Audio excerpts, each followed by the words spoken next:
Ni caes al rato. Quédate aquí a darle clase. Mira, Claudia, llegan uno, llegan todos.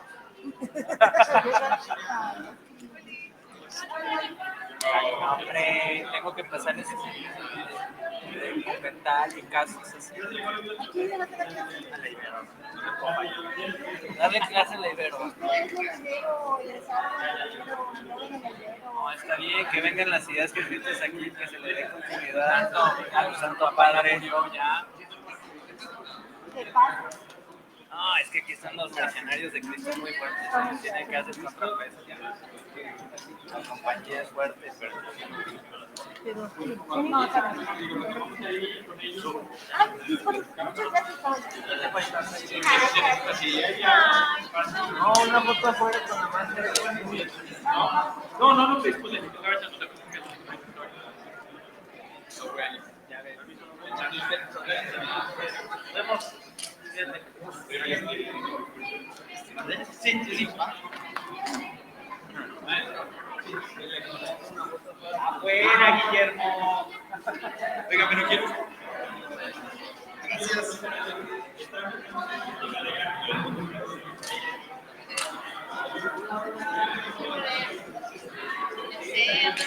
Muy, diría mi madre así caladito.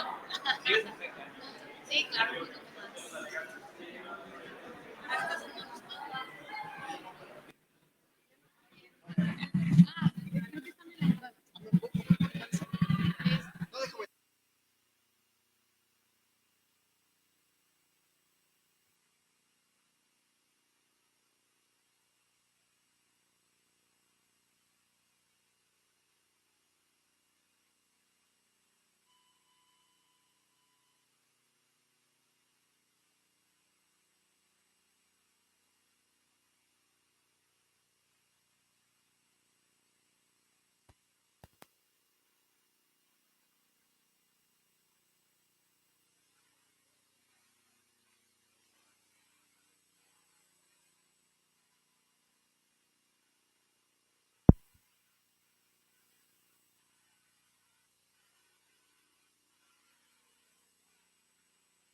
Mañana, para que mañana.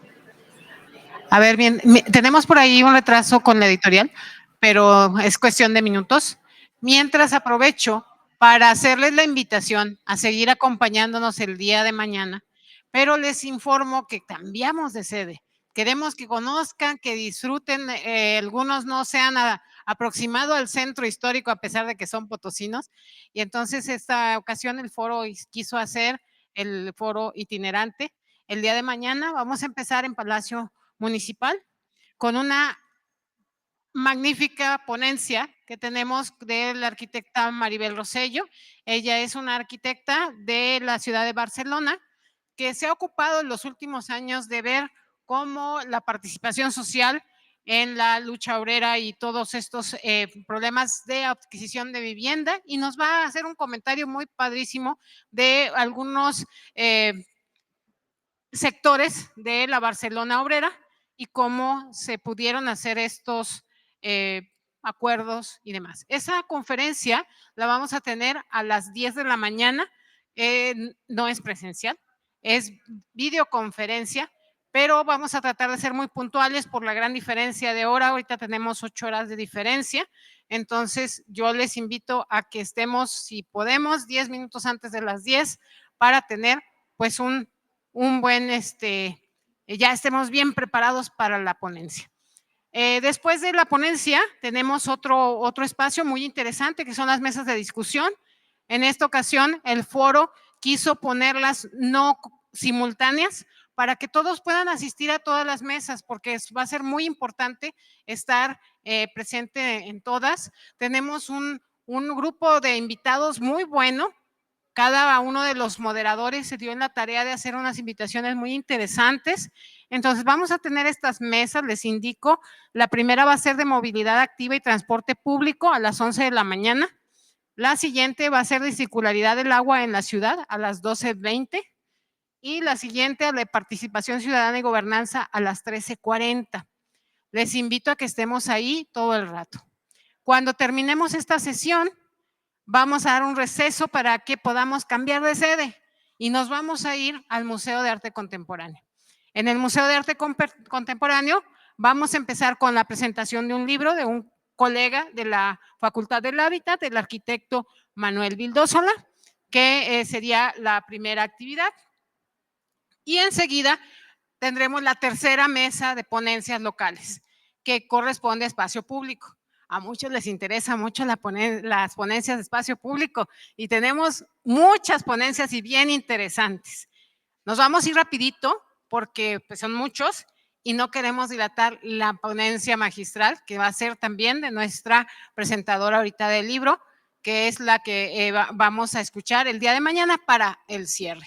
Y si el clima lo permite, que parece que sí lo va a permitir, tendremos un convivio al final de la conferencia y la clausura en la terraza del museo. Entonces está bien bonito el programa, ojalá nos puedan acompañar. Sabemos que la mayoría de ustedes están ocupados, algunos no tendrán oportunidad de venir a todas las actividades, pero escojan por ahí las que sientan que son de su agrado y que nos puedan acompañar. Por lo pronto, pues no sé si ya llegaron por ahí los editores.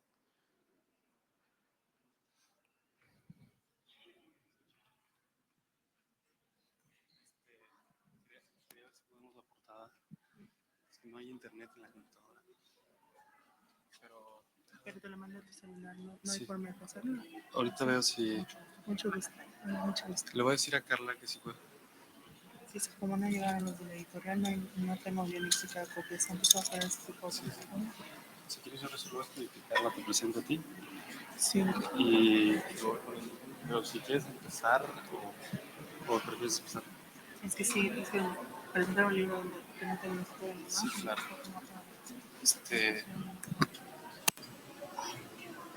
Hay que poner internet en la laptop, poner Pues compartir, no tengo ya datos, vamos a acabar. Nada.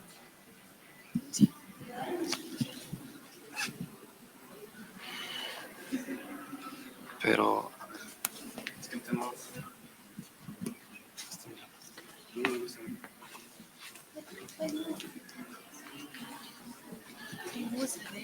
Yo tengo...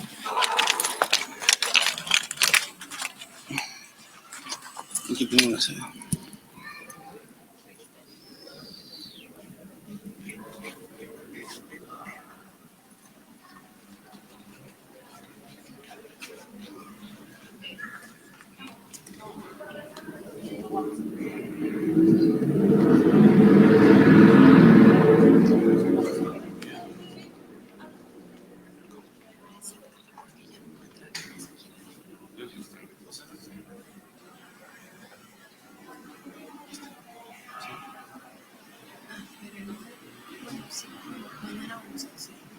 ¿Cómo pasamos la foto?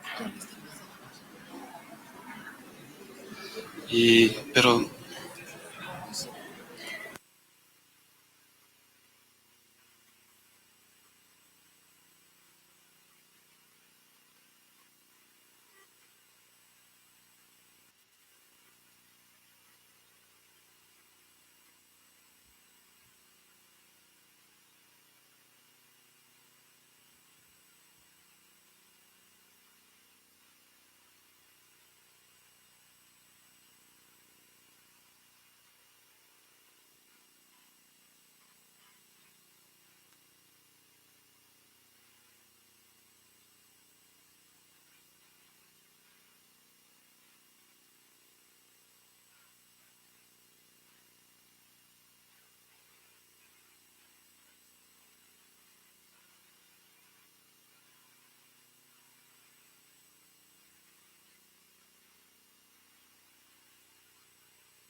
bueno, pues vamos a iniciar con esta presentación del libro de Carla Escoffier. Creo que la mayoría de aquí ya la conoce, sin embargo voy a presentarla. Carla Escoffier es abogada, escritora y creadora de contenido. Ha acompañado casos de derechos humanos por más de 14 años. Además, se ha especializado en el derecho de la vivienda y a la ciudad. Ella es originaria de Yucatán y radica en Monterrey actualmente. Es autora de libros como País sin Techo y su más reciente libro, Anarquismo Jurídico, que nos presentará el día de hoy.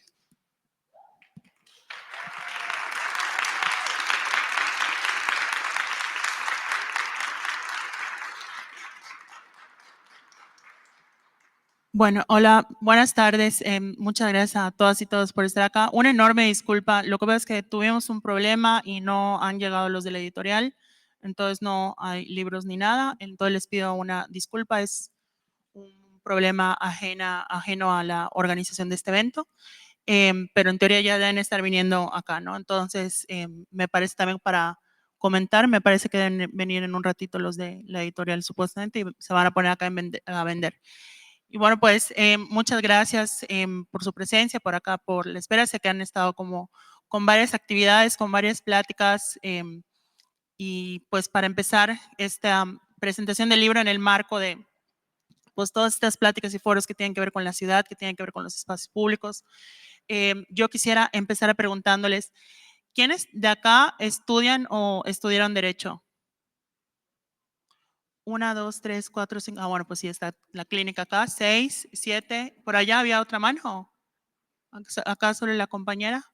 Sí, perfecto. Bueno, más o menos las demás personas que estudiaron, si estudiaron algo o a qué se dedican, para que se... ¿Comunicación? ¿Alguien más de comunicación? ¿Ok? ¿Qué otros? ¿Psicóloga? ¿Más psicólogas, psicólogos? ¿De arquitectura quiénes? Ok. A ver, de urbanismo. Ahí están. ¿Y los demás qué? Relaciones internacionales. ¿Alguien más de química? Física, casi. No, no es cierto, no. Sé que les molesta que digamos que es lo mismo, física y química. ¿Quién dijo antropología? ¿Quién? Ahí está. Ah, pues hay varias personas de antropología. Ay, allá también. Ay, súper. Bueno, pues, ¿por qué, digamos, presentar este libro? Me voy a parar. Yo estuve sentada casi todo el día. ¿Por qué presentar este libro en ¿cómo se llama? Pues en el marco de estas, ¿cómo se llama? Ponencias. Pues básicamente porque no podemos hablar de urbanismo y de vivienda si no hablamos de derecho también, ¿no? No podemos hablar de ciudad y de vivienda si no hablamos de derecho, nos guste o no. Y justamente también les hago la siguiente pregunta. ¿Quiénes de acá han tenido alguna experiencia con personas abogadas? O sea, experiencia no de mi amigo es abogado, no, que hayan tenido que lidiar con algún abogado, puede ser en alguna asesoría, por algún juicio, algún caso o en algún trámite o algo. A ver, ¿quiénes? Alcen la mano. Ok. ¿Y cuántas de esas personas que alzaron la mano consideran que tuvieron una buena experiencia? Ahí está, muy bien. Ahí está, hay excepciones, ¿no? Pero no, justamente lo que ocurre constantemente con el derecho es que nos impacta en nuestro día a día, no solo cuando hay situaciones como más directas como estas de que tienes que ir con, pues por alguna situación con un abogado o con una abogada, sino que impacta directamente en lo que hacemos en cada momento, ¿no? Y eso es algo que tiene muy en común con el urbanismo, ¿no? Tanto el urbanismo como el derecho se basan en la idea de regular las conductas y regular la vida y las actividades que tenemos en nuestra sociedad, ¿no?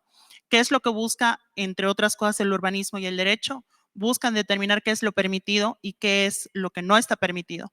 No por nada, el urbanismo también se basa mucho de normas, se apoya constantemente en el derecho, pero también el urbanismo va planteando sus propias normas implícitas, ¿no? Por ejemplo, cuando hace ratito que estaba corriendo para ir al hotel y cambiarme y todo eso, me metí por una calle y luego vi de estas calles peatonales que hay acá, ¿no? Acá en el centro, que estaba muy bonita, con flores. De hecho, estaba, creo que, la que está junto a la catedral, me parece, ¿no? Creo que era por allá y que hay una, de hecho sí, más por acá, y que estaba, ¿cómo se llama? Estaban vendiendo allá unos molletes y no sé qué. Y antes, previamente a eso, pues habían otras calles donde se podía caminar perfectamente, ¿no? Para que se den una idea, caminé como de el callejón de los hippies, como por allá, me fui al hotel y luego, ¿cómo se llama? Pasé por acá.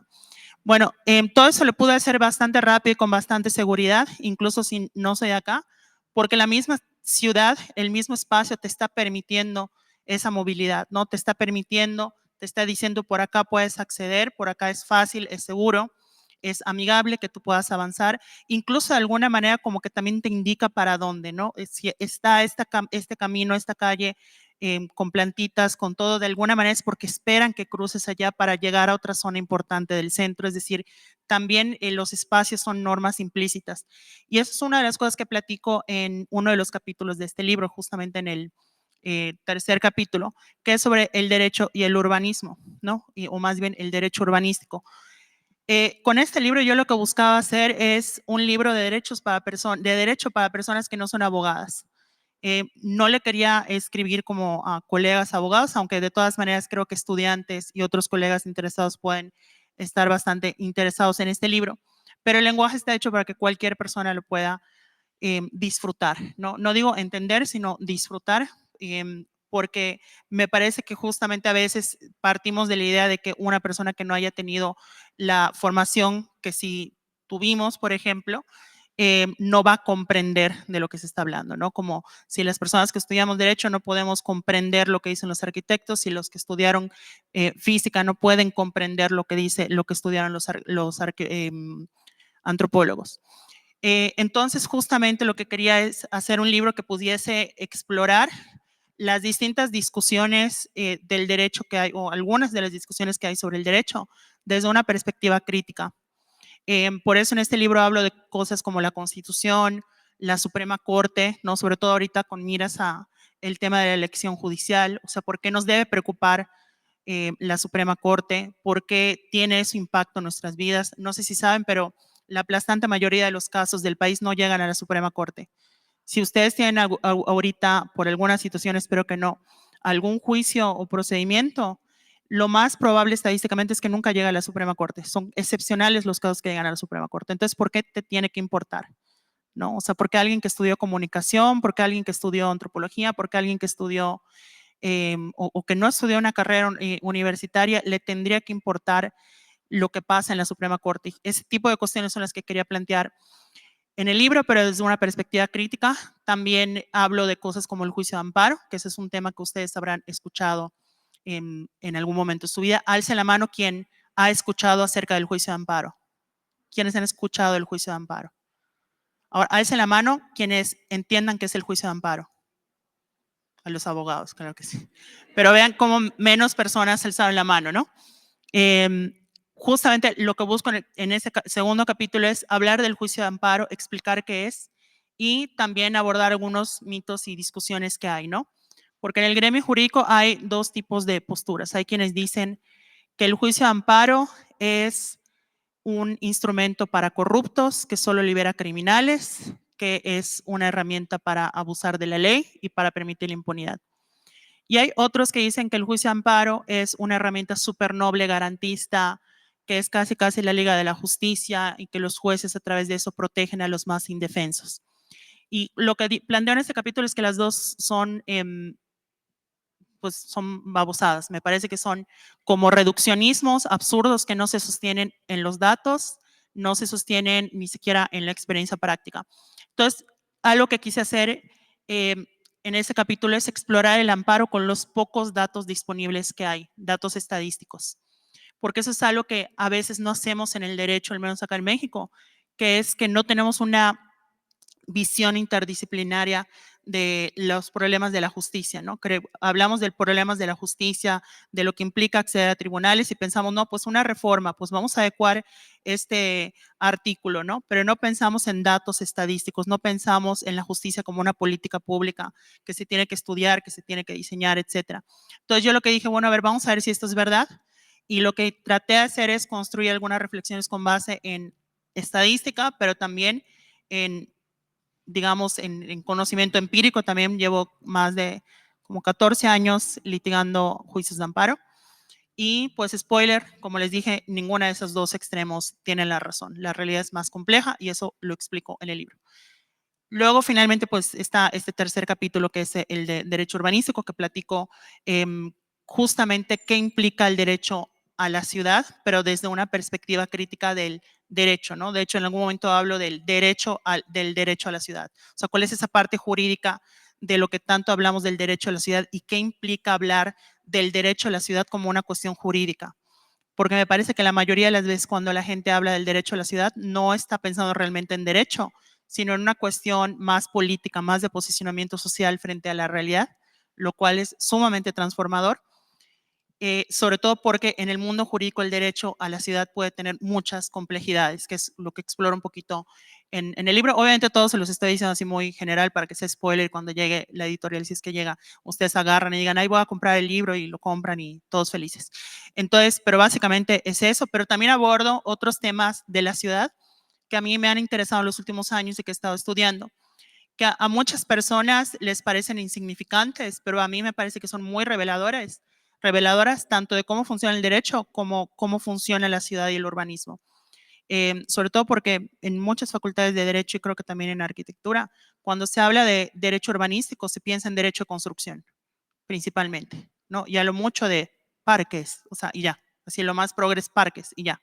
Y no se habla de todo el derecho urbanístico como todos los elementos que componen las dinámicas de la ciudad. Entonces, un tema que hablo en este capítulo es el tema del ruido. ¿Cómo se regula el ruido en las ciudades? ¿Por qué queremos regular el ruido? ¿Cómo se regula el ruido? ¿Podemos regular el ruido? Principalmente esa pregunta. ¿Realmente se puede regular? ¿El ruido es un problema? Todo ese tipo de preguntas que creo que son muy enriquecedoras, que nos hacen cuestionar el derecho urbanístico, el derecho en sí mismo y la forma en la cual concebimos la planeación de la ciudad, sobre todo una planeación no tangible, que no tiene que ver tan determinantemente a lo mejor de construir una banqueta, de construir un parque o algo, sino el construir procesos de toma de decisión, procesos de consenso y de conciliación frente a conflictos. Para darles una idea, mi postura, mi planteamiento en ese capítulo también es que quizá la solución sea no regular el ruido en sí, o más bien no pedir más regulación del ruido, sino diseñar más procesos y espacios para conciliación de conflictos. Porque yo pongo en duda que unas personas sentadas en un ayuntamiento puedan imaginar y crear normas que estén diseñadas para cualquier conflicto que pueda ocurrir en cualquier punto de San Luis Potosí. No es lo mismo conflicto del ruido acá en este parque, ¿no? A pensar en la zona industrial que está más para toda esta zona de desarrollos más alejada que tienen acá, ¿no? Y hablo de otros temas también allá del urbanismo. De hecho, también justo para hablar de esos temas hablo de, todo el libro está lleno de casos y experiencias, en este particular del derecho urbanístico, que creo que es el que más puede interesarles por el marco en el que estamos ahorita de estas conferencias. Hablo, por ejemplo, del conflicto que ocurrió en Santa María de la Ribera, en la Ciudad de México, en el cual se prohibieron los bailes de sonidero que habían históricamente en Santa María de la Ribera y que pues una alcaldesa los prohibió, no de manera arbitraria, ilegal. Y por otro lado, el conflicto que habrán visto ustedes en redes sociales de los músicos de Mazatlán, ¿no? De los músicos banda, que hubo todo un conflicto con el sector turístico, con los hoteleros, y a partir de esos dos casos creo que da mucho para la reflexión sobre el ruido. Y luego, esos son los 3 capítulos del libro. Después hay una sección que es como un 4º capítulo, que es como una serie de articulitos inéditos. O sea, son varios, como así como un check, como una, no me están entendiendo, perdón, estoy hablando yucateco. Como un collage, no suena igual, pero que se me entendieron. O sea, como una mezcla de varios temas que son como varios articulitos, reflexiones más cortas sobre asuntos de derecho, por ejemplo, que tienen que ver con los contratos. ¿Qué tanto realmente los contratos se hacen en libertad? O sea, se habla cada rato de la libertad contractual, se habla a cada rato de que las partes decidieron libremente, etcétera. ¿Y qué tanto decidimos al momento de, ¿cómo se llama?, de firmar un contrato? Y de hecho, cuando lo estaba escribiendo, yo me estaba cambiando de compañía de internet, porque básicamente todas son malas, son solo una peor que otra. Entonces me estaba cambiando y justamente es eso, que te dan el contrato y según la teoría, ¿no?, jurídica, un contrato es la voluntad de las partes que dialogan, se ponen de acuerdo y voluntariamente se adecúan a ciertas estipulaciones y pueden negociar, no, incluso legalmente, supuestamente tú puedes negociar con la compañía de internet alguna cláusula, ¿no? Y pueden llegar a acuerdos, supuestamente, pero en la práctica tú llegas, te dan un papelito que dice que tú te adhieres a otro contrato genérico que está ya escondido, ¿no? Y qué puedes hacer si algo no te gusta. O sea, no es como que va a llegar, ¿no?, el empresario dueño de la compañía en cuestión a negociar contigo.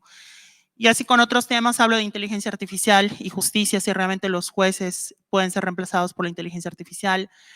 Hablo del régimen presidencialista en México. Hablo, ¿de qué más hablo? No, sí tenía otras cosas por allá, ¿eh? Hablo del derecho a la identidad, por ejemplo, ¿no?, sobre todo enfocado en temas migratorios y en temas de adopción, que también ese es un tema que me interesa mucho, entre otros temas. Y finalmente, el último capítulo, que no es capítulo, es más como un ensayo largo. O sea, yo lo veo como que son 3 capítulos, un check de, ya aprendieron una palabra nueva. Check en yucateco es como algo que es revuelto, como, no sé, como cuando tu mamá entra a tu cuarto y te dice, está hecho un check, o sea, está hecho todo un revoltijo, como un merequetengue de cosas. Eso, merequetengue sería la traducción. Entonces, bueno, pero check, ya. Entonces, el 4º es este check de temas y el último es un ensayo, más que un capítulo, lo veo como un ensayo, sobre si se puede ser abogada y anarquista al mismo tiempo. O sea, cómo entender las teorías anarquistas con la abogacía o con el mundo del derecho, o cómo entender una lectura del derecho desde las posturas anarquistas. Entonces, este es un libro justamente que lo planteo así como guía crítica sobre cómo el derecho opera en nuestras vidas. Sí, también el libro en sí mismo creo que es como también una reflexión de cómo hacer que el derecho deje de ser algo que solo lo manejan los abogados. De hecho, una cosa que también se me olvidó decirles, en el libro yo planteo un concepto que había estado pensando hace tiempo, que es el constitucionalismo popular. Yo lo que planteo es que todas las personas tenemos una opinión sobre la Constitución, incluso si nunca la hemos leído. A lo mejor alguien me va a decir, no es cierto, yo no tengo. Les invito a leer el libro para que vean a qué me refiero.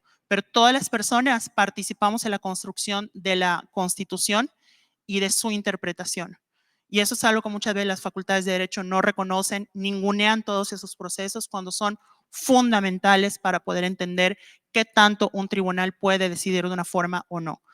Es decir, una discusión entre arquitectos, arquitectas, urbanistas sobre el espacio urbano el día de hoy o de mañana en estos foros forma parte de ese constitucionalismo que va a cimentar las bases sobre las cuales jurídica y políticamente en el futuro un tribunal puede o no decidir algo sobre el espacio público.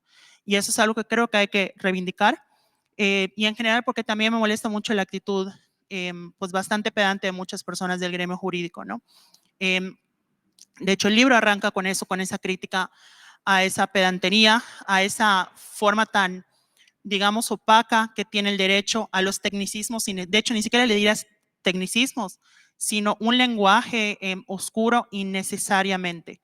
No hablo de tecnicismos, todas las disciplinas tienen su argot, sus conceptos, sino que hablo que incluso si nos vamos a la historia, intencionalmente en varios momentos había intención de que la gente no entendiera el derecho, ¿no?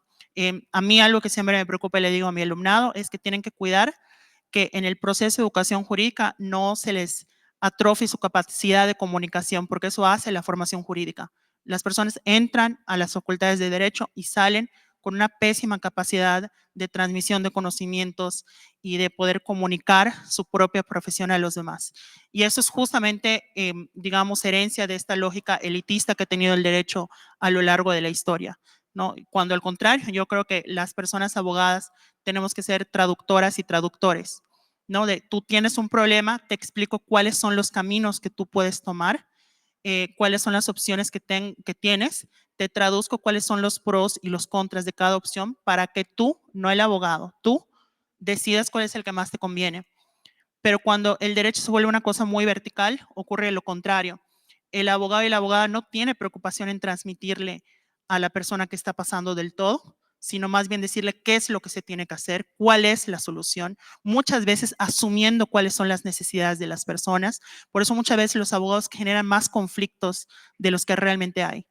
Porque cuando una persona simplemente quiere, por ejemplo, que una persona le devuelva un dinero, el abogado está pensando, no, y vamos además cobrarle gastos y costas, y vamos además ir por esto, y además vamos a presentar una denuncia en la fiscalía y ver cómo aumentar más el conflicto, muchas veces porque también eso aumenta pues, los honorarios, ¿no?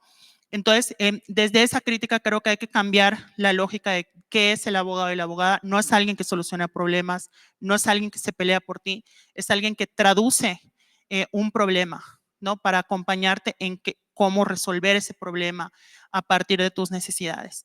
Y en ese sentido creo que el primer paso para eso es ir rompiendo como esa brecha que hay entre el derecho y la población, ¿no? Evidentemente un libro no va a lograr eso de manera así definitiva, pero creo que es pues al menos un esfuerzo, una propuesta. De hecho, por eso también la portada la pensé, ¿no? Desde ese tiempo que quería que fuera algo así. ¿Por qué? Porque no quería que se vea como un libro de derecho. O sea, no quería que, si solo decía anarquismo jurídico, guía crítica sobre cómo opera el derecho y luego una portada así bien, iba a decir algo, pero no quiero. Sí, pero iba a decir una comparación, pero no quiero ofender a otra editorial. Que me gusta mucho, tengo libros, pero son libros muy, pues una portada verdecita con un cuadrito negro y unas letras así como en doradas, pasta gruesa, creo que son muy buenos y también hay libros muy buenos y yo tengo de esos, pero que es muy así, ¿no? Como muy de aléjate, ¿no? Inmediatamente una persona que no es abogada, si incluso como abogada ves esos libros y pues a ver si sí, como que te pareciera que están hechos para mantener esa distancia y que solo ciertas personas selectas pueden abrirlos y leerlos. Pues no quería como algo así o que saliera como nada más como, de hecho, la mujer de la justicia, de la balanza, que eso siempre ponen también en muchas portadas. Al principio dije, no puede salir porque al contrario quiero que no salga para nada porque es lo típico y todo eso. Al contrario, quiero que sea una portada que alguien la vea, la traiga, luego se entere que es de derecho, pero que de alguna manera le esté invitando de alguna manera a decir, no, tú léelo, o sea, es amigable esto, vamos a hablar, ¿cómo se llama? Sin esta lógica de que el derecho es para cierto grupo cerrado, ¿no? Al final sí está la señora de la justicia, pero con un trombón justamente de los músicos de Mazatlán.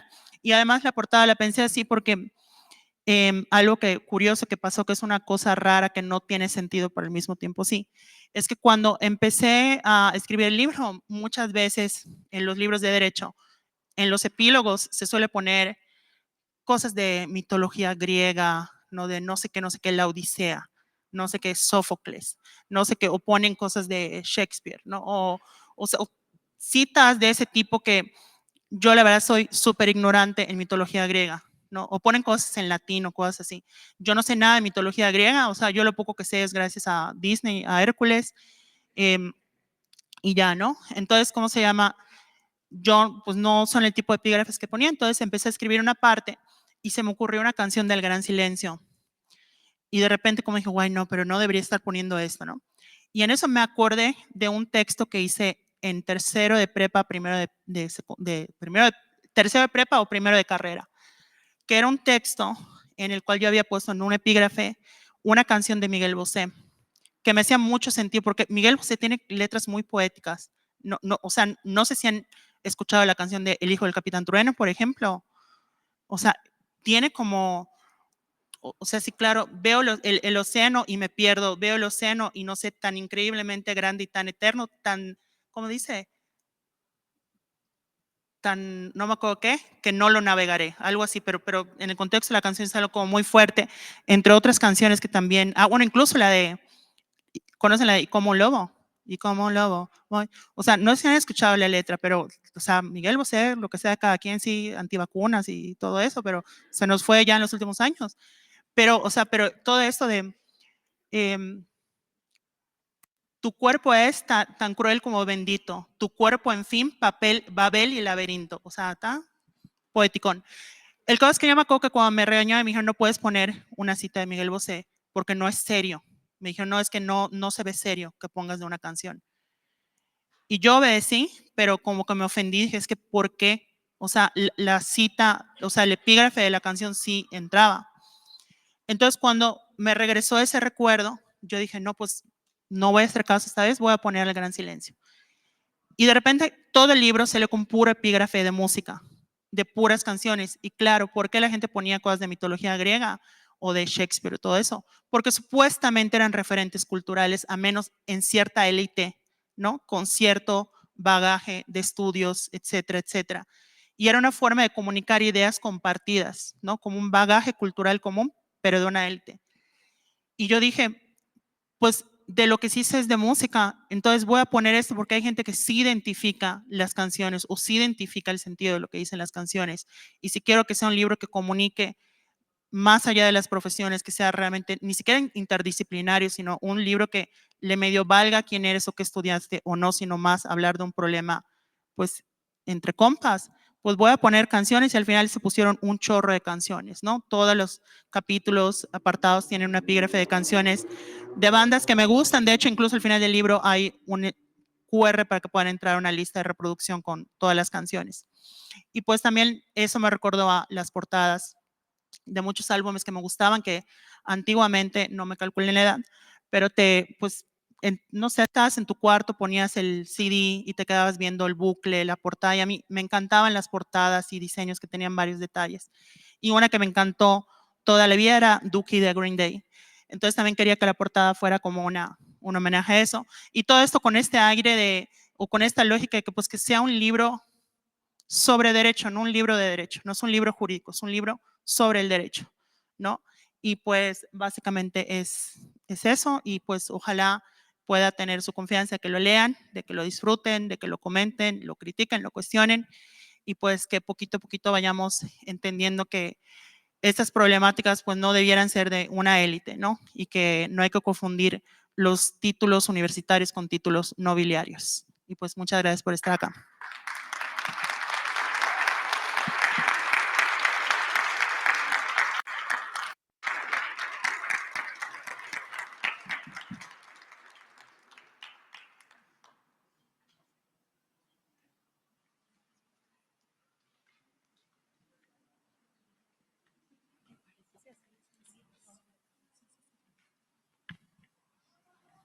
Pues vamos a empezar una sesión de preguntas por si alguien quiere quiere preguntar?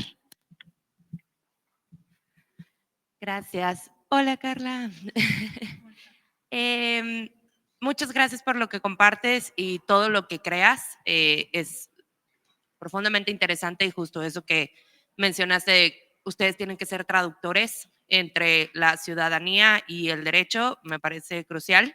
Tengo curiosidad de saber cuál es la recepción de lo que tú postulas y lo que escribes, tanto como creadora de contenido y ahora escribiendo este libro o Les Hecho, ante, o sea, estos títulos nobiliarios, ¿no? El clásico abogado de traje que quiere hablar de forma súper rimbombante, si ya está empezando a haber una discusión a nivel nacional o local en Nuevo León o en Yucatán o no sé, en donde se empieza a decir, sí, claro, o sea, sí debe de haber más maestros que le empiecen a decir a los alumnos, no salgas con un lenguaje tan complejo, tienes que acercarte a tu cliente, no es lo que tú quieres, sino garantizar esa forma de derecho, ¿no? O qué está pasando si sigue siendo este mundo elitista, esta creación de abogados, ya sabes, como el monito, el meme del plastiquito, ¿no?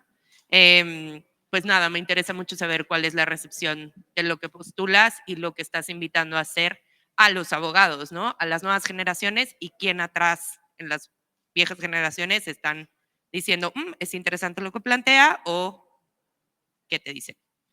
Bueno, particularmente con este libro, no lo sé porque recién acaba de salir. Por ejemplo, es la segunda presentación que hago apenas. Entonces, como que todavía es muy pronto, como lleva un mes apenas, creo que digo que salió, que llegó a librerías menos, ¿no? Pero en términos generales, a ver, yo creo que el gremio de abogados sí ha cambiado un poco. Creo que ha sido tan asqueroso y tóxico el ambiente que mucha gente ya se hartó. Y sí hay núcleos y personas, abogadas, que pues son más chidas, más relajadas, más abiertas. O sea, por supuesto que creo que sí encuentras colegas con los que te sientes cómoda, ¿no? O sea, que va. Pero sí creo que persiste esta lógica como muy pedante por parte de varios abogados. Yo lo vi un poco con el tema de, por ejemplo, con todo esto que está pasando en la reforma judicial. Cuando en general, toda la discusión de la reforma judicial me pareció asquerosa en varios aspectos y por ambas partes, ¿eh? O sea, quienes la apoyaban, quienes eran las voces más visibles del contra. Y uno de los puntos que me molestó mucho es, hay una discusión en el constitucionalismo hace tiempo, que es si una constitución, si una reforma a la constitución puede ir en contra de la constitución.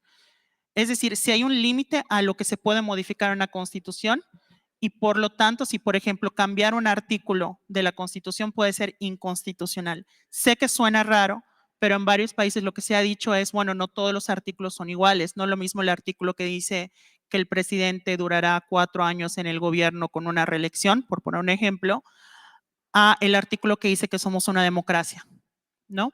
O no lo mismo el artículo que dice que nadie puede concentrar más de un poder, uno de los 3 poderes en sí mismo, a un artículo que diga, qué sé yo, las sesiones del Congreso se celebrarán cada primer mes. O sea, digamos que hay distintos grados de importancia y que ciertos artículos son cómo se implementan los principales, por así decirlo. Entonces, en varios lugares llamaron a eso como contenido esencial de la Constitución, ¿no? Como la parte más importante, ¿no? Que eso en varios textos hay, ¿no? Por ejemplo, sin ánimos de tocar susceptibilidades de creencias, pero alguien podría pensar, por ejemplo, en la Biblia. No, es que en la Biblia todo es importante.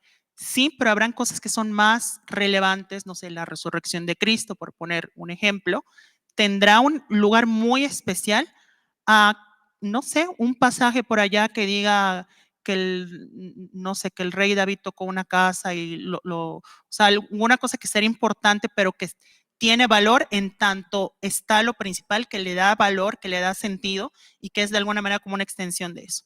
Todos los textos tienen eso. Entonces, en varios países empezaron, en Colombia, en Nepal, en la India, habían ciertas reformas que el Tribunal Constitucional dijo, esto no está permitido, esto va en contra del contenido esencial de la Constitución. O sea, esto va en contra de la lógica interna de la Constitución. Si cambias esto, ya no es la misma Constitución y eso no se puede, ¿no? No sé si se está entendiendo esta idea. Esa es una discusión que lleva, ¿por qué estoy diciendo esto? Desde hace más de 10 años, algunas personas estuvimos diciendo, sí, hay que, o sea, no toda reforma es permitida. Llegó y un chorro de abogados se burlaban, literal se burlaban. A mí me llegaron a decir que soy una ignorante, que no sé nada de derecho constitucional por plantear este tipo de cosas. Y llega la reforma energética de Peña Nieto y varias organizaciones presentamos amparos en contra de la reforma, argumentando precisamente que iba en contra de la Constitución, principalmente por aspectos que tenían que ver con medio ambiente, con derechos de los pueblos originarios, porque la reforma permitía una toma involuntaria de territorios de los pueblos originarios sin consulta previa, ¿no? Entonces, esto, si la Constitución pone como base el respeto a la autonomía de los territorios de los pueblos indígenas y les reconoce el derecho a la consulta, que tú hagas una modificación que permite la toma temporal, le llamaban, de territorios para explotación, fracking, etcétera, va en contra de la Constitución. Varios abogados empezaron a decir, barras de abogados, es una tontería, eso no se puede, no sé qué. Y luego, ¿cómo se llama? La Suprema Corte dio palo y la Suprema Corte dijo, no se puede. Y así se quedó. En otros amparos seguimos insistiendo en eso. Llega la reforma judicial y resulta que los abogados corbatines y barras ñeñeñez que se creen la élite, empezaron, claro que sí se puede porque el garantismo y permite que una norma constitucional, y empezaron a decir que sí se podía de la noche a la mañana porque les convenía. Y del otro lado, lo mismo, gente que firmó esos amparos, que estuvo de nuestro lado diciendo sí se puede, ahora como estaban del otro lado en el poder, empezaron a decir no, es que no se puede, eso no se puede, es inaudito, ¿no? Pero bueno, esa anécdota la comento porque creo que siempre esa resistencia de varios abogados, sigue habiendo eso. Hay muchas cosas que digo acá que no creo que estoy descubriendo el hilo negro, o sea, realmente lo han dicho varios autores y autoras, pero que molesta mucho a los abogados hoy día, que digas que el derecho es político. No, es que el derecho no se mezcla con la política, el derecho es político. Yo a mis alumnos les digo que el derecho constitucional es a la política, lo que una pelea de machitos en cantina es a una pelea de box. O sea, imagínense que dos tipos empiezan a pelear en una cantina y te voy a partir la madre, no sé qué, pues vamos a la calle. Y vamos a poner que uno dice, oye, pero a lo mejor nos vamos a ver mal si nos peleamos así en la calle. A lo mejor socialmente los demás lo van a ver mal. Mejor te reto una pelea de box. Eso sí tiene legitimidad, eso la sociedad lo ve bien. No, de hecho, hasta por eso, hasta los millonarios se amenazan así. Creo que Elon Musk con Zuckerberg, creo que fue, que se retaron a pelea de box y todo eso. ¿Por qué es eso? Oye, pero ya no voy a poder pelear igual porque me voy a sujetar a ciertas reglas, ya no puedes hacer ciertos golpes, ya tengo que considerar ciertas, no sé qué cosas hacen allá de puntos y no sé qué. Pero va a tener esa legitimidad y al final del día van a tener lo que quieren, que es agarrarse a golpes, porque en uno u otro escenario es agarrarse a golpes.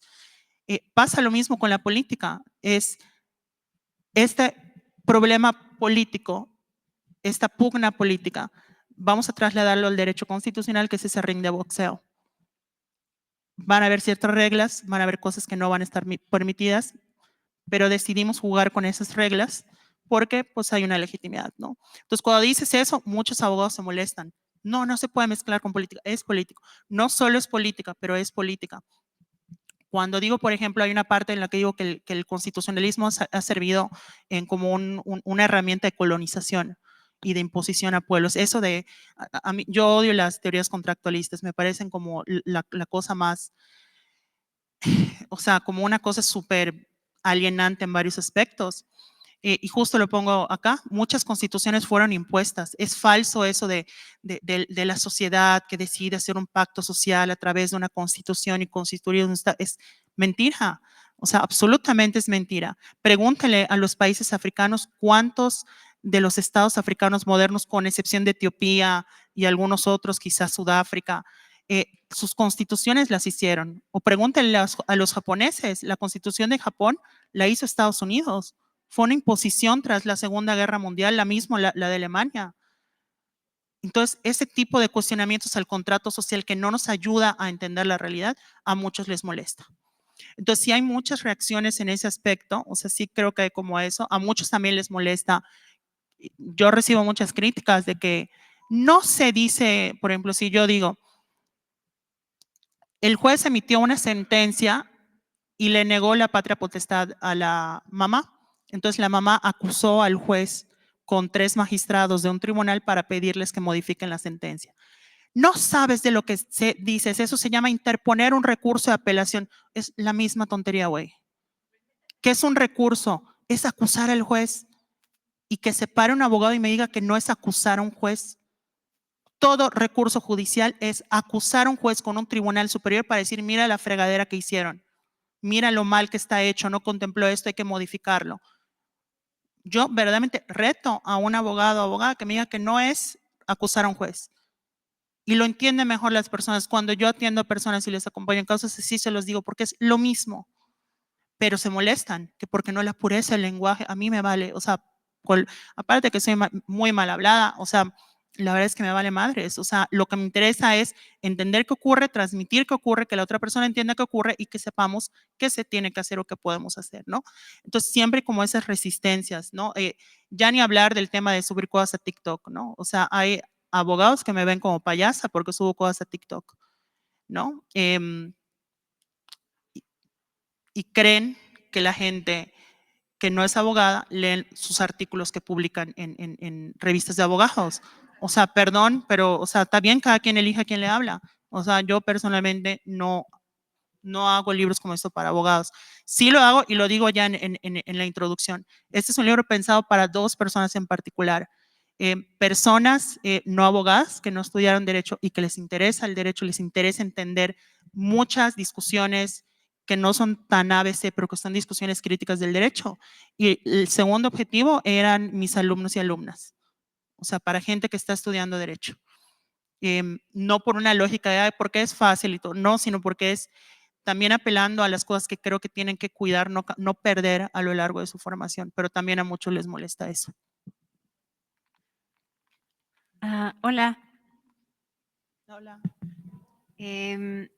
Yo tenía una pregunta, ya estoy a punto de terminar tu libro y dentro de tu libro mencionas que la constitución que tenemos actualmente, como ahorita acabas de decir, no fue algo que todo el mundo nos pusimos de acuerdo y en algún momento firmamos y ya está. Pero sí es algo en lo que actualmente tengamos una opinión o no, creemos en ella o creemos que nos rige. Es decir, le damos el poder en razón de cuánto creemos en ella. Eso es lo que mencionas en el libro. Pero también mencionas que el hecho de que creamos todas las personas en ella de una manera en la que la hayamos leído o no, no significa que nos beneficia todo el tiempo, ¿no? Que el derecho, aunque está ahí para defender a las personas, no va a ser usado por todas las personas y tampoco beneficiará a todo el mundo, ¿no? O sea, podríamos hablar de injusticias. Y justamente es parte como de los cuestionamientos que haces en razón de tenemos que cuestionar por qué creemos lo que creemos y cómo hay una mejor manera en lo que, una mejor manera para que sí nos beneficie la forma en la que decidamos nosotros desenvolvernos en la vida. Después del preámbulo, mi pregunta es, ¿cómo es que tú iniciaste a tener esos cuestionamientos y cómo es que nos puedes recomendar a empezar a cuestionar esas creencias que de alguna u otra manera sí o sí están como en el día a día de la vida de la ciudadanía, de las personas en el momento de vivir en las ciudades, en todo? Bueno, o sea, buena pregunta. A ver, no sé, o sea, no creo que haya sido como un momento así mágico en particular o algo como, pero sí creo que tuvo mucho que ver y por eso también yo creo mucho en la importancia del proceso de formación jurídica de las personas. Yo de entrada entré a la carrera de Derecho por accidente. Yo me metí porque iba a estudiar psicología y me cambié a último momento al presentar el examen a Derecho. Los primeros 2 años de la carrera la odié, me iba a salir de la carrera. De hecho, no me interesaba absolutamente nada, me daba flojera, iba de mal humor a la carrera y me parecía una pérdida de tiempo. Pero después encontré cosas que me llamaban la atención en constitucional, derechos humanos, etcétera. Cambió mi relación con la carrera. Pero también tiene que ver que en segundo año me empecé a involucrar con una organización de derechos humanos que se llama Indignación, que es de Yucatán. Y es una organización que la mitad del equipo eran personas mayas y la otra mitad personas no mayas. Entonces, además era una organización que estaba adherida a la sexta declaración de la Selva Lacandona, del EZLN. Entonces, pues yo estaba yendo a mis clases de la facultad y me hablaban de derecho mercantil, ¿no? Y de los, ¿cómo se llaman? Esta maestra que siempre nos repetía estas cosas que no servían para nada, me acuerdo que nos enseñaban los cheques de turista, no me acuerdo cómo se llaman, que ya ni existían, ya habían tarjetas de crédito, pero te tenías que aprender todos los artículos de cómo eran estos. Entonces estaba estudiando esas cosas, pero luego me iba a la organización y veíamos un caso de un despojo de un pueblo maya, que me llevaban a las asambleas, veía cómo cuestionaban al derecho, cómo también incluso el abogado que trabajaba en la organización, como tenía esa relación con el derecho de cuestionar, de decir esto no es la solución de todo, también el sistema está hecho para que pierdan siempre o sea, como para que entren en desventajas personas como los pueblos mayas, etcétera. Y pues también como conocí todo a fondo el tema del EZLN, ya sabía que existían los zapatistas en Chiapas y eso, pero no sabía nada, ¿no? Pero me empecé a meter en eso y a leer, ¿no? Las declaraciones, todo su discurso.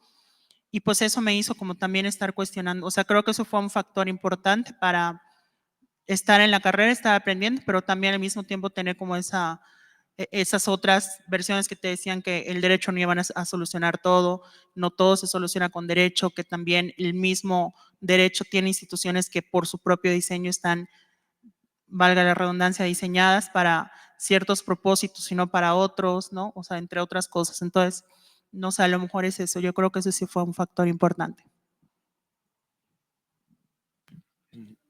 Buenas tardes o noches ya casi. Mi nombre es Jonathan González Lugo, soy profesor de la Facultad del Hábitat. Básicamente me desempeño en la licenciatura en diseño urbano.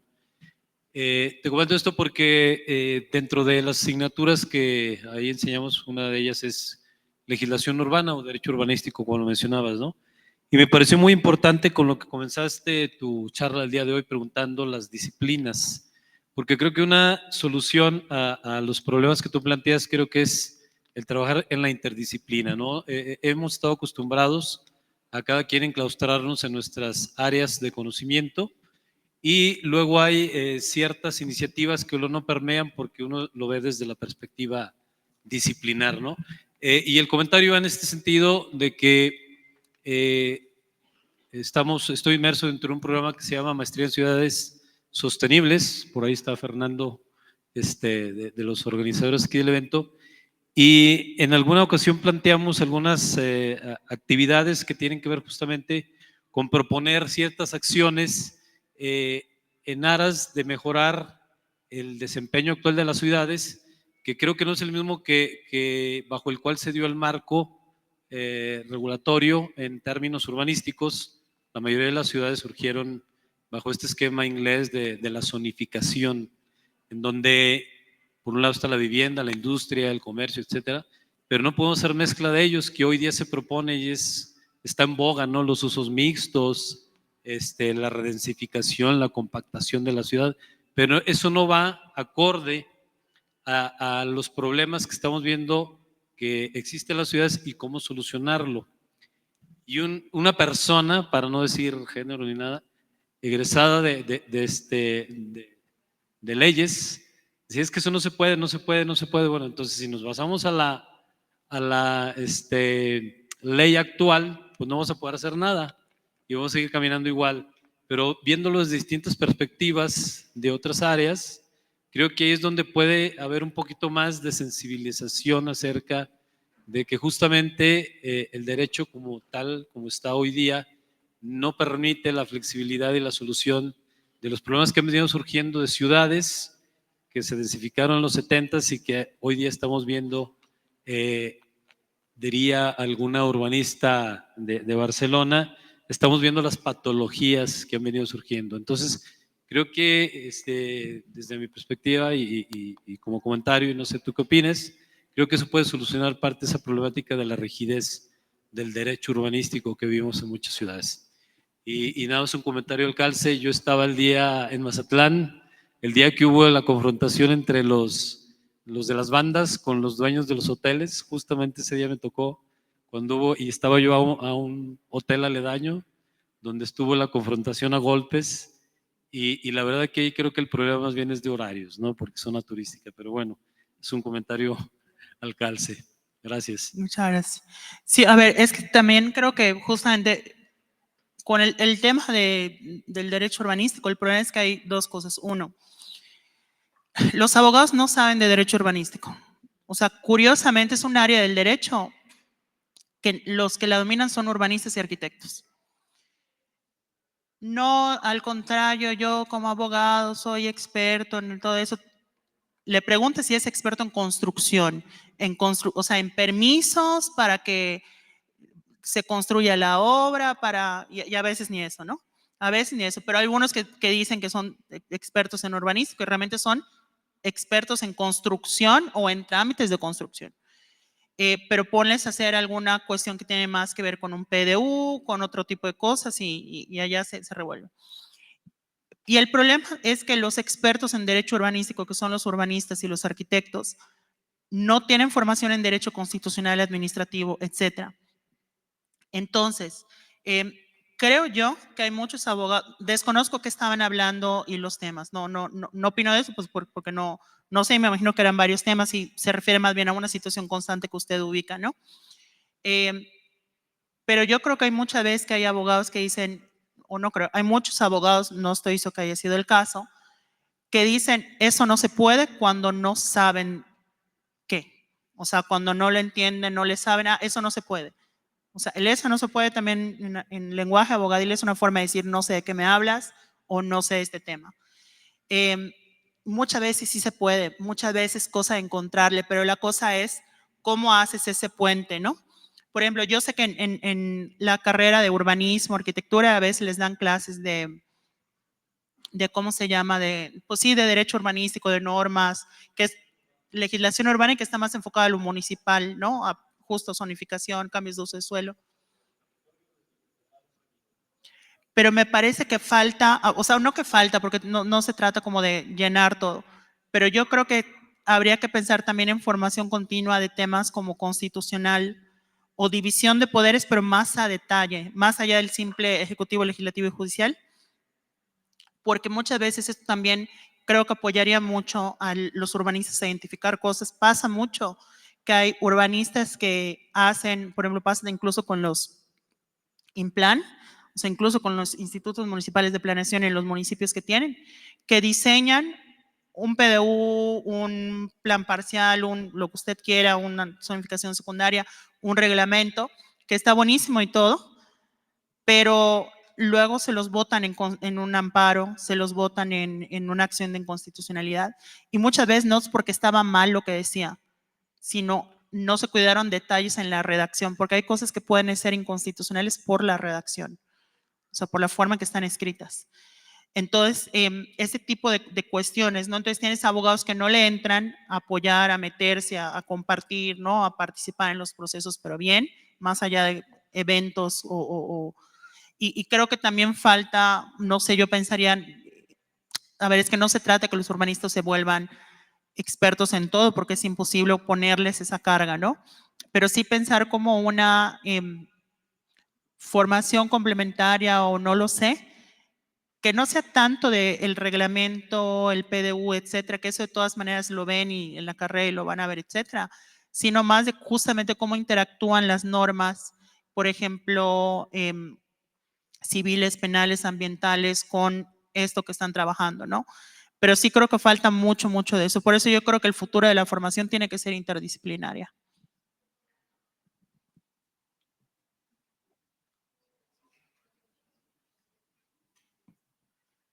Bueno, creo que tenemos 3 preguntas, pero hacemos las 3 preguntas primero y luego ya las contestas para... ¿Sí?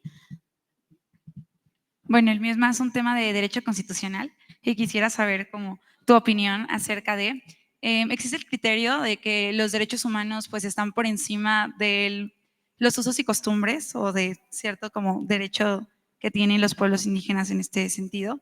Y el tema es hablando más como en un enfoque sobre derecho a la identidad y que tenemos que tener un espacio material que responda a un sistema jurídico o al revés, el sistema jurídico debería responder a un espacio material en el que las personas se identifican. Entonces está toda esta corriente de pluralismo jurídico y mi pregunta va más a cómo llega entonces esta idea de que de alguna forma es más valorado el tema de derechos humanos sobre derechos indígenas o derechos de usos y costumbres cuando responden a realidades sociales diferentes y cómo llegamos como a la conclusión de que nuestro derecho, justo porque mencionas que muchas constituciones son impuestas, cómo establecemos que nuestro derecho es el que es más válido. Esta es una pregunta más personal y bueno, quienes te seguimos en redes, bueno, a mí me llama la atención, ¿cómo haces tú, no como abogada, sino como persona, para lidiar día a día con todo como sobrecarga de noticias de injusticias que estás pasando? ¿Cómo haces tú como para mantener un poco la esperanza? ¿Cuál es el consejo que nos darías a nosotras? Buenas tardes. Me pregunto cómo relacionas el anarquismo con el derecho. ¿El qué, perdón? El anarquismo con el derecho. Bueno, según yo, el anarquismo es totalmente contrario al derecho. Lo que se me ocurre es que actúe como un virus, pero para ir desmantelando las propias estructuras legales. Pero bueno, mi pregunta es, ¿cómo lo relacionas tú? Bueno, a ver, voy respondiendo. A ver, empiezo con el tema de lo de la sobrecarga. A ver, creo que también cuando vemos a alguien que crea contenido, obviamente vemos la parte del contenido que hace, ¿no? Como casi como si viviera en el celular, en la cajita con... Entonces sí, entiendo, mucha gente me lo pregunta, ¿cómo le haces para lidiar con el... O sea, a veces sí me afecta, no te voy a decir que no. Pero la realidad es que cuando estoy así, o sea, grabo, subo el video y todo eso, hago así y me pongo a escuchar música o estoy viendo cosas de mi trabajo, estoy con mi familia, estoy con mis perritos. O sea, para defender la vida tienes que vivirla y tienes que abrazarla. O sea, porque si no, no te acuerdas de por qué vale la pena indignarte y preocuparte, ¿no? O sea, yo, por ejemplo, cuando llego del trabajo, no me pongo a leer de noticias o todo eso, me pongo a ver cosas de ciencia ficción, ¿no? Ahorita estamos viendo El Eternauta, ¿no? Por ejemplo. Digo que sí tiene que ver y le puedes hacer un análisis, pero en su momento lo estoy viendo como, ay, si cayó la nieve y, o sea, como de, no voy a hacer spoiler, pero véanla, está muy buena. O veo cuando me encanta la ciencia ficción, sobre todo las que tienen que ver con ovnis y todo eso, me encanta la música, escucho música, cocino, estoy con mis perritos, veo memes, hago bromas, estoy con mi familia, o sea, eso, o sea, el recordar por qué sí vale la pena indignarse y molestarse por lo que pasa en el mundo, ¿no? O sea, porque esto es para lo que vivimos, ¿no? Esto es para las cosas a las que venimos, esto es lo que vale la pena defender, ¿no? Entonces, para mí es eso, el darte también un espacio de ser, de recordarte que eres persona, ¿no? Que te puedes divertir con una película de un ovni que llega y que secuestró y que se la llevó o ver, no sé, Los Simpsons o ver cualquier otra serie, ¿no? O sea, sí, o sea, no sobre darte ese espacio, creo, ¿no? Porque a veces sentimos que no todo el tiempo tienes que estar pensando y no, eso sí, no dejar de hacer lo otro y cuando te toque, métele, analízale, denuncia, indígnate, ¿no? Solidarízate, pero luego también solidarízate contigo misma, o sea, lo que yo creo, estar con tus perritos. A mí, una de las cosas que más me encanta es acostarme, subir a mi perrita y nada más estar así como que, no sé, pensando, atontada, acariciándola, nada más, o sea, como, no sé, los domingos estoy tirada, nada más así como que, o sea, no estoy pensando en cualquier otra cosa, ¿no? O sea, como, y eso, y la música a mí me gusta mucho, ¿no? De hecho, por eso me gusta mucho el ska, porque el ska estás bailando, la música está alegre y al mismo tiempo está, no sé, y la carencia arriba y el salario abajo, o sea, ya sé, pero al mismo tiempo está la música y luego otra canción de ska que habla de otra cosa, y no sé si me explico, como, por eso, recordar por qué defendemos. Luego, lo del anarquismo, justamente el último capítulo o ensayo lo explica, pero a ver, el libro era un libro pensado, lo que decía, ¿no? Un libro sobre derecho para gente que no es abogada. Pero justo como lo explico en la introducción, una de las cosas que yo hago cuando inicio mis clases, el primer día de clase, les cuento a mis alumnos mis posturas políticas, jurídicas, entre otras, porque creo que es una forma de transparencia, incluso de advertir, porque también está esta idea de que no, tú muéstrate imparcial en tu clase, tú no mezcles una cosa con la otra cuando inevitablemente está mezclado. Y yo lo hago para advertirles, para que puedan discernir cuándo de las cosas que les voy a decir, les voy a enseñar, pueden estar directa o indirectamente influenciadas por esas posturas. Porque eso todos lo hacemos. Y también quien me diga que no lo hace en su clase es imposible. Es imposible que te puedas dar una clase y que te despojes de tu ideología, de tus posturas, bla. Entonces, desde ese sentido, pues hago lo mismo con este libro. O sea, yo milito con las ideales anarquistas o libertarios, como quieran llamarles, no de la mafufada esta de Milei y de que ni siquiera son anarquistas, ¿no? Que se adueñaron del nombre pero desde el anarquismo de izquierdas, etcétera, ¿cómo se llama? Pues es un análisis que hago desde esas posturas, ¿no? Y de hecho lo aclaro en la introducción para hacer lo mismo con la persona que lee, ¿no? Tú puedes compartir o no mis posturas, pero te estoy contando que desde acá hablo, ¿no? Y eso es inevitable y vamos a partir de eso en el libro. Y luego sí lo explico allá, o sea, creo que justamente la idea de analizar el derecho es importante para cuestionarlo, para pensar justamente en otras formas en las cuales sí podríamos organizarnos, ¿no? Desde otra lógica, qué cosas podemos ir cambiando desde ya, entre otras cosas, ¿no? Pero eso sobre todo en el último ensayo lo explico. ¿Cómo? O sea, a ver, el derecho entendido como el derecho del Estado.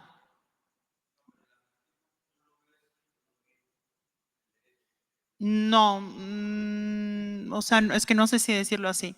O sea, a ver, yo lo que creo es, ahorita vivimos en un estado, no me gusta, o sea, yo creo que podemos vivir en otras formas de organización con normas, pero no normas jurídicas, otro tipo de normas que ya han existido a lo largo de la historia.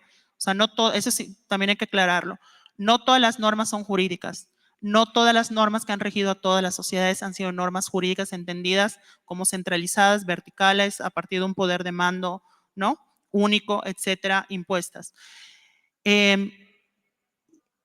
Yo lo que creo es, bueno, de hecho el prólogo de Yasnaya Aguilar creo que lo explica mejor. Digamos que es navegar mientras esto es lo que hay, pero en busca de otras opciones, ¿no? Y la otra pregunta que es lo de los pueblos originarios, ¿no? A ver, hay varias cosas. A mí en lo personal no me gusta el concepto de usos y costumbres. De hecho, es algo que no alcancé a poner acá. Pero quiero hacer un trabajo justamente sobre el concepto de usos y costumbres, que a mí me parece que es un término un poco vacío, que en algunos lugares se lo han apropiado y resignificado. Pero yo lo que creo es justamente contestando o guiando con esta última parte.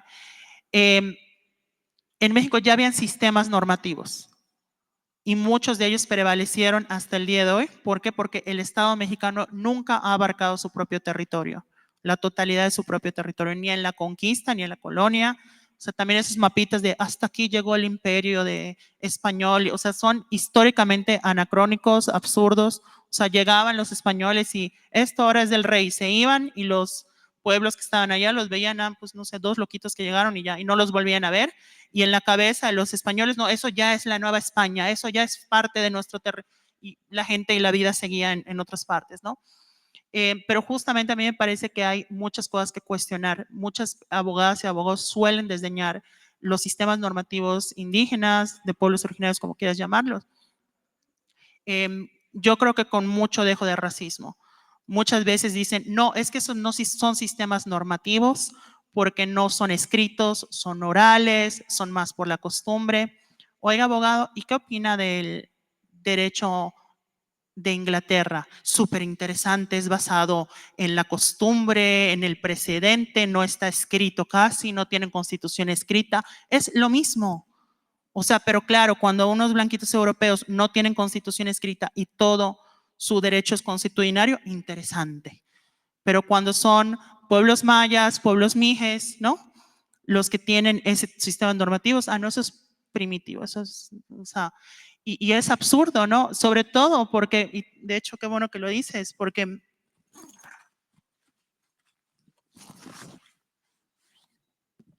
te recomiendo mucho este libro, te lo recomiendo mucho, yo lo estoy avanzando todavía poco a poco.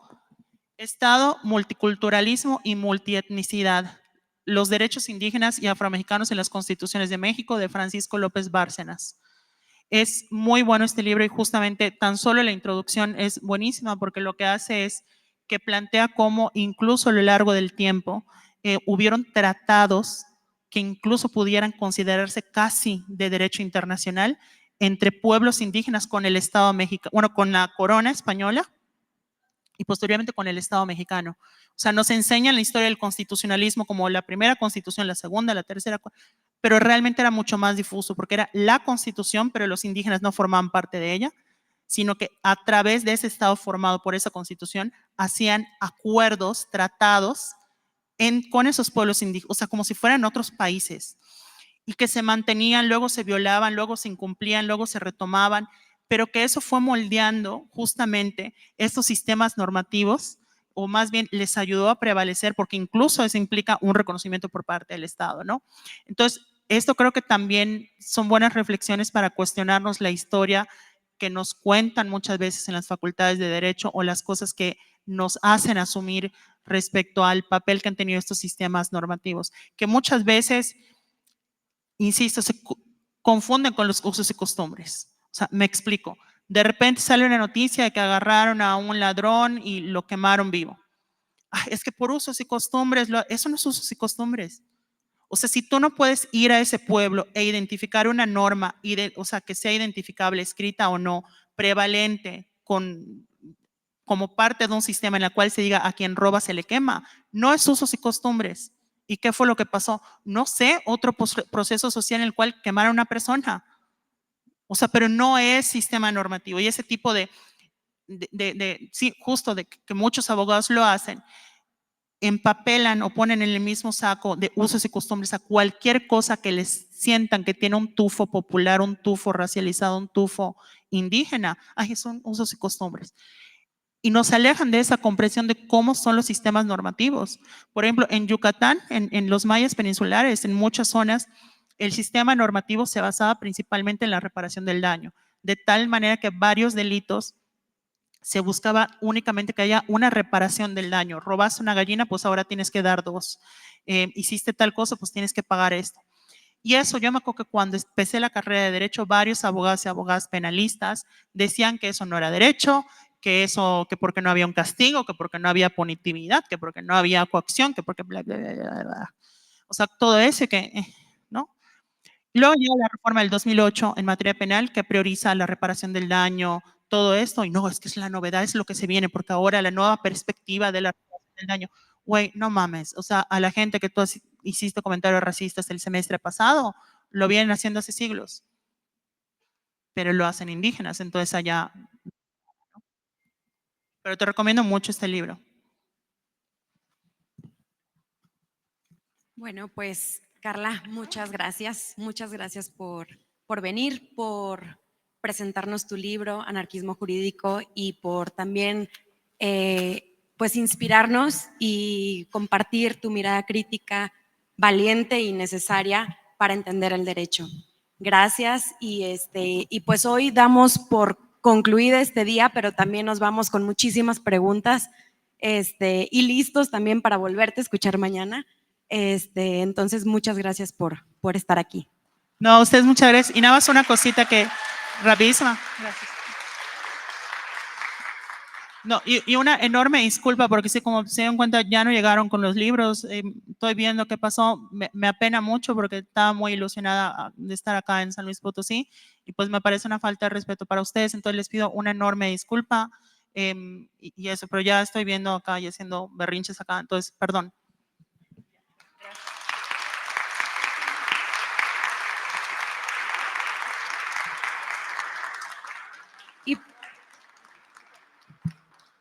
Y pues mañana los esperamos para seguir platicando sobre la ciudad.